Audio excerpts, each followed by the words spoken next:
কলকাতা কর্পোরেশনের বর্তমান বোর্ড ভেঙে দিতে পারে রাজ্য সরকার। এই আশঙ্কা তৈরি হওয়ার পর কালীঘাটে বৈঠক ডাকলেন মমতা বন্দ্যোপাধ্যায়। বেশিরভাগই কাউন্সিলর ও বোরো চেয়ারম্যান হাজির ছিলেন সেই বৈঠকে, তবে অনেকেই হাজির ছিলেন না কালীঘাটের এই বৈঠকে। এ নিয়ে অনেকেই প্রশ্ন তুলছেন, হয়তো তৃণমূলের নির্ধারিত জনপ্রতিনিধিরা অনেকেই বিজেপিতে যোগ দিতে পারেন। তবে বৈঠকে আজ মমতা বন্দ্যোপাধ্যায় বলেছেন, লড়াই করে তৃণমূল কংগ্রেস ক্ষমতায় এসেছে, লড়াই চালিয়ে যেতে হবে। যদি বেআইনিভাবে কলকাতা পুরসভার কেউ ভেঙে দেয়, সরকার হোক বা বিজেপি, তাহলে প্রয়োজনে আইনি পদক্ষেপ নেওয়া হবে।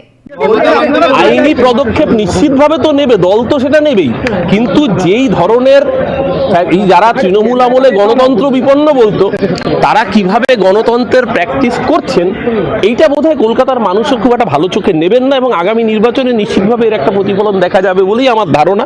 কিন্তু তার সাথে দাঁড়িয়ে আজকে মুখ্যমন্ত্রী আমাদেরকে ডেকেছিলেন একটাই বার্তা দিতে, যে কঠিন পরিস্থিতি, কঠিন সময়, এই সময় ঐক্যবদ্ধ থাকার, এবং আবার ওই রবীন্দ্রনাথকে স্মরণ করে, where the mind is without fear and the head is held high, চিত্ত যেথা ভয় শূন্য, উচ্চ যেথা শির।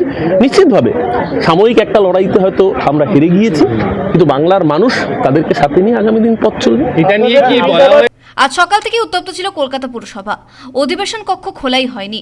শেষ পর্যন্ত চেয়ারপারসন মালা রায় পুরসভার অন্য একটি কক্ষে বৈঠক করেন।